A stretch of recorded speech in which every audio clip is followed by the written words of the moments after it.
시청자 여러분 안녕하십니까. 전흑현의 안보정론 1월 14일 첫 뉴스를 보내드리겠습니다.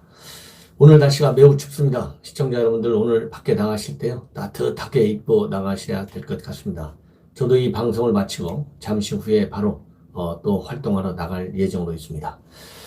자, 지금 말씀드릴 내용은요 우리 주요 자유한국당과 관련된 얘기입니다. 지금 자유한국당과 관련해서 가장 큰 얘기는 황교안 대표가 이끄는 보수 대통합 논의, 이것이 제대로 갈 것이냐에 대한 우려와 기대와 불만, 이런 것이 공존하고 있는 상황입니다. 그 다음에 또 하나는요, 이 민주당은 이미 원혜영 전 5선 의원을 공관위원장으로 임명해서 지금 본격적으로 총선 준비에 나서고 있는데, 우리 자유한국당의 경우에는 아직 공관위원장조차 임명되지 않고 있는 상황입니다. 이런 상황에서 오늘 아침에 중앙일보가 단독으로 이와 관련된 얘기를 기사로 보도했습니다. 이 내용을 말씀을 드리겠습니다. 먼저 보수태 통합과 관련해서 말씀을 드리겠는데요. 우선 시청자 여러분들께서 잘 아시다시피 이미 보수 통합 추진위원회가 구성이 돼서 지금 굴러가고 있죠. 박형준 전 의원, 박형준 전 국회 사무총장이 위원장을 맡아서 지금 하고 있고, 새 보수당과 자유한국당을 대표하는 의원들이 지금 이제 협상을 시작할 예정으로 있습니다. 이 보수통합추진위원회 바로 오늘 1월 14일 날 오전에도 국회의원회관에서 회의를 계속해 나갈 예정으로 있는데요.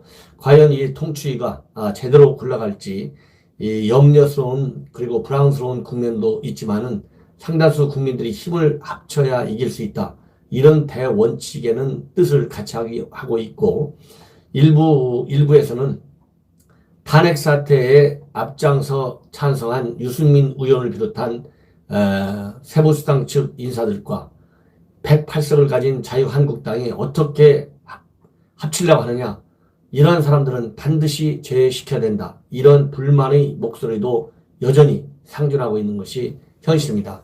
그렇지만은 이 자유한국당의 황교안 대표가 어젯밤에 KBS에 직접 출연해서 밝힌 내용을 보면, 우선 황교안 대표는 단계적인 통합을 추진하고 있습니다. 제일 우선 1순위로 올라와 있는 것이 이미 통추위 차원에서 발표한 대로 자유한국당과 새보수당의 통합을 완성시키는 겁니다. 이 완성시키는 방법과 관련해 가지고 이 새보수당 측에서는 자유한국당과 당대당 통합 논의를 해야 된다. 왜냐하면 통추에는 자유한국당과 새보수당 그리고 시민 우파 단체, 이렇게 세 분야가 분류로 말하자면 정파로, 그리고 두 정파 플러스 완 시민단체, 이렇게 해서 세 부류의 정치 세력이 있다고 봐야 되는데요. 우선 하태경 새보수당 의원의 경우에는 당대당 통합을 이뤄야 된다, 그런 입장에서 한국당대 그리고 한국당과 새보수당이 1대1로 완추랙으로 협상을 진행하자는 입장을 보여주고 있어요. 여기에 대해서 우리 일부 우파들은 어떻게 8석을 가진 정당과 108석을 가진 정당이 똑같은 조건으로 1대1 통합을 하느냐, 이건 말이 안 된다, 이런 불만과 비판이 있다는 것을 여러분들께서도 잘 아실 겁니다. 그렇지만 어떻든 간에 이제 이기는 통합을 해야 된다는 것이, 과거를 묻지 말고 이기는 통합을 해야 된다는 것이 황교안 대표의 일관된 생각이고요. 이기는 통합을 위해서 1단계로 새보수당과 하고, 2단계로는 이현주나 이정현 의원들, 그리고 지금 우리 공화당 조원진, 홍문종, 여기 우리 공화당 측에 있는 우리 공화당과의 합당을 제2단계로 지금 생각을 하고 있고, 마지막 3단계로 생각하는 것이 바로 안철수 계열의 신당 참여 세력입니다.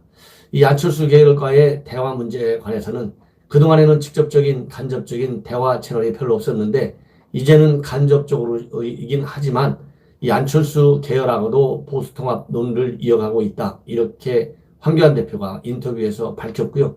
그리고 안철수의 최측근으로 알려진 이태규 의원도 이 보수 대통합, 말하자면 개혁 방향에서 논의를 한다면 대통합 논의의 논의를 거부할 이유는 없다. 이런 식으로 상당히 조심스럽지만 방어적인 입장하에 대통합이라고 하는 논의가 보수 혁신의 논의로 이어진다면 가능성도 있음을 내비치고 있습니다. 자, 그렇기 때문에 어쨌든 간에 현재 1단계, 2단계, 3단계 즉 단계별 통합 전략을 추진하고 있는 황교안 대표의 생각대로 이 통합 논의는 일정한 수준까지는 쭉 진행될 가능성이 있다. 물론 중간중간에 어려운 고비가 당연히 있겠죠. 왜냐하면 가장 큰 문제는 바로 공천권입니다. 그 다음에는 새롭게 탄생될 제3당의 지도부 구성과 관련해 가지고 과연 그 지분을 어떻게 할 것이냐, 이런 문제에 또 봉착하게 될 것이고, 그러한 지도부 구성과 공천권 문제, 이것이 이제 가장 큰 말하자면 난관 중에 난관이라고 생각을 합니다. 그리고 또 하나 이제 넣어야 할 허들 중에 하나는 이 통치의 의상을 어떻게 자리매김할 것이냐, 이런 것들이 앞으로 논의 과정에서 상당히 예민하게 부딪힐 수 있는 그런 내용이라고 저는 봅니다. 자, 어떻든지 간에 지금 현재 새보수당은 새보수당대로 황 대표가 얘기한 것이 개혁 의지를 어디까지 믿어야 하느냐라고 하는 의견도 있지만, 어쨌든지 간에 황교안 대표, 유승민 의원이 얘기한 3대 원칙, 이것은 뭐라고 대답했냐면 통추위가 발표한 6개 항의 합의사항 내용 중에 이 3대 원칙도 다 들어가 있다. 이렇게 우회적으로 얘기함으로써 3원칙을 수용한 것이 이제 분명해졌습니다. 이러한 입장 발표 때문에 이 새 보수당 측에서도 이 통추위를 통한 통합 논의에 본격적으로 나서고 있다. 이런 말씀을 드리고 싶습니다. 그리고 통추의 의상과 관련해 가지고 황교안 대표는 뭐라고 얘기했느냐, 이 통추에서 할 것은 거기서 하고 또 사안에 따라서 새 보수당과 직접 논의할 사안은 별도로 하면 된다. 이 투 트랙으로 새 보수당과 통합 논의에 나서겠다는 그러한 구상을 밝혔지만, 이 새 보수당 측에서는 통추위의 역할은 최소한으로 제한하고 한국당과 직접 통합을 논의하겠다. 그래서 이 통합 대상은 통추위에 포함된 시민단체가 아니므로 한국당과의 협상은 원트랙으로 할 것이다. 이것이 새 보수당의 입장입니다. 이런 측면에서 다소간 의견 충돌의 소지는 충분합니다. 그러나 앞에서도 말씀드린 대로 통합 논의가 진전이 되면 결국 갈 때까지 가다 보면 가장 민감한 공천권 문제와 지도부 구성 문제가 있는데요. 이 문제에 관해서 과연 이 황교안 대표의 생각은 어떠한 것인지 여러분들께 말씀을 드리겠습니다. 뭐라고 얘기를 했냐면, 이 공천권과 대표직 이거 내려놓을 수 있느냐, 이렇게 KBS 언론 인터뷰에서 질문이 나왔어요. 거기에 따라서 뭐라고 대답했냐면, 경우에 따라서 아주 효율적인 방법도 있겠고 또 인내가 필요한 방법들도 있을 것이다. 그걸 다 효율적이고 또 인내가 필요한 방법을 다 동원해서 할 수 있는 방법으로 문재인 정권의 폭정을 막아내는 통합이 이루어져야 한다. 이렇게 얘기를 했습니다. 이 얘기는 결국 통합에 참여하는 정파 간의 합의를 통해서 통합 신당 지도부 구성이나 공천권 문제가 수월하게 해결될 수도 있지만, 정파 간 협상이 난항을 겪더라도 인내심을 갖고 통합을 성사시키겠다. 이런 뜻으로 보인다. 이렇게 해석이 될 수 있겠습니다. 그 다음에 또 하나, 이 험지 출마 문제가 또 가장 관심 있는 사항 중에 하나가 아니겠어요? 그래서 이 수도권 험지에 출마하겠다. 이렇게 이미 밝힌 바 있습니다. 그래서 가급적 험지를 찾아서 갈 수 있도록 하겠다. 이렇게 이제 밝혔는데, 과연 이 KBS에서 가급적 험지를 찾아서 갈 수 있도록 노력하겠다.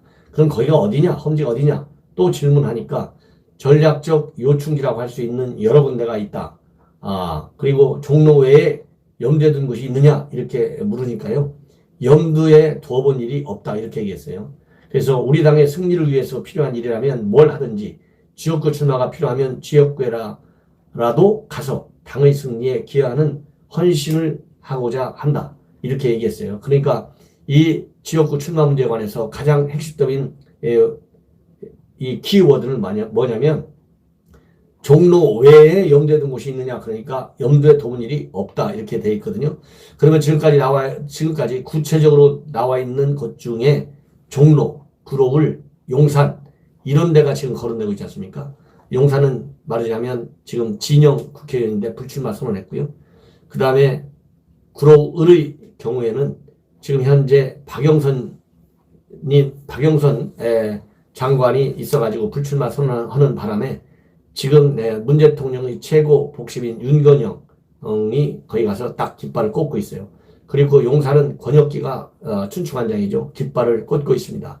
그리고 종로는 이낙연 총리가 어제 종로 경희궁 자리로 이사를 했다고 합니다. 그래서 사실상 이낙연 총리가 깃대를 꽂은 거예요. 이런 상황인데 황 대표가 종로 이외에 염두에 두어본 일이 없다. 이렇게 보면 사실상 명시적으로 내가 종로에 나가겠다 이렇게 딱 선언은 하지 않았지만 종로에 나갈 가능성이 이 세 군데 험지 중에서는 가장 유력한 후보지다. 그렇게 해석이 됩니다. 자, 이렇게 해서 황교안 대표의 통합 문제, 출마지 문제가 나왔는데 이제 그러면 그야말로 자유한국당의 공천관리위원회 위원장이 누구일 것이냐. 이게 이제 핵심인데요. 중앙일보가 단독으로 보도한 내용을 보면 김용호 전 국회의장, 이문열 작가, 이용구 전 총리, 그 다음에 김종인 전 민주당 비대위원장 요 4명으로 압축되었다고 합니다. 그래서 어제 이게 압축이 됐는데 어떤 식으로 압축이 됐냐면 무기명으로 한국당 공관위원장 추천위원회가 있지 않습니까? 거의 추천위원별로 무기명으로 추천자 3명을 순위별로 써서 제출해라고 그랬어요. 그래서 그걸 쭉 모아보니까 6명의 의원이 써낸 추천자 순위를 합산해가지고 3명의 최종 후보군을 압축했다고 합니다. 거기에다가 사회 저명 인사 1명을 더 낙점했대요. 그래서 4명이 됐다고 합니다. 제가 보기에는 여기서 사회 저명 인사가는 이문열 작가인 것으로 추정이 됩니다. 왜냐하면 이미 김종인, 이용구, 김용호 이런 분들은 여러 차례 여기저기서 많이 거론이 됐고 그리고 이번에 국민 추천 과정에서 이런 분들이 이름에 올랐다. 이것이 언론에 다 나와 있었어요. 이문열 작가는 나오지 않았어요. 그리고 이문열 작가가 그야말로 사회적 저명 인사에 속하겠죠. 김종인, 이용구, 김용호 이런 분들이 사회적 저명 인사라고 볼 수는 없지 않습니까? 다 한 잔씩 한 그런 친야당 인사들이죠. 물론 김종인 비대위원장 같은 경우 왔다 갔다 하기 때문에 야당인지 여당인지 저도 말씀을 드리기가 어렵습니다. 저는 진정한 여당 인사, 지금 여당의 총선 승리에 가장 큰 공을 들인 분인데 색깔 잘 모르겠어요. 과연 본인의 정치적 이해관계에 따라서 색깔을 달리하는 분이 아닌가 들기도 하고요. 아니면 색깔은 있는데 그야말로 나라를 위해서 한다는 그러한 명분론을 앞세우는 분이 아닌가 이런 분인지 또 잘 모르겠습니다. 어쨌든지 간에 김종인 비상대책위원장도 그야말로 정치 구단 중에 구단에 속하고 많은 좋은 점을 가지고 있는 분은 틀림이 없습니다. 그래서 이 4분 모두가 우리 자유한국당의 공천관리위원회 위원장으로서 역할을 하기에 나름대로 충분한 조건을 가지고 있다 이렇게 보고 있고요. 이러한 최종 선택은 이제 황교안 대표가 하게 돼 있는데 16일 날 최종 회의를 열어가지고 명단을 확정한 뒤에 황교안 대표에게 보고할 예정으로 있다고 합니다. 그런데 이들 4명과 접촉해서 추천회의가 직접 본인 의사를 타진한 것은 아니라고 하기 때문에 이 중에 누가 공관위원장을 또 사양하고 나설지 알 수가 없는 그런 상황입니다. 어쨌든 간에 이번 자유한국당의 공관위원장 그 역대 어느 선거 때보다도 가장 중요한 직책을 맡게 되고요. 보수 대통합 물론 굉장히 중요하지만 이기는 후보, 이길 수 있는 능력 있는 검증된 후보를 골라내는데 모든 노력을 아끼지 않아야 된다. 이렇게 생각이 듭니다. 자, 어쨌든 간에 이번 공관위원장 국민 공모를 통해서는 6,100여 건의 추천을 받았다고 해요. 거기서 54명의 명단을 추려가지고 이 장단점을 논의한 뒤 후보군을 압축했는데 추천위가 선정한 기준은 당의 쇄신과 혁신 그리고 개혁을 상징할 수 있는 인물, 중도적인 시각을 갖고 주민 통합을 이끌어낼 수 있는 인물, 또 계파와 정치적 이해관계에 치우치지 않는 공정, 소신, 원칙을 가진 인물 등을 공관위원장 기준으로 제시한 바 있다. 이렇게 지금 알려지고 있습니다. 또 시청자 여러분께 이 통합 논의, 그 다음에 공관위원장 추천 최종 확정과 관련된 논의, 뉴스를 계속 이어서 보내드리도록 하겠습니다. 대단히 감사합니다.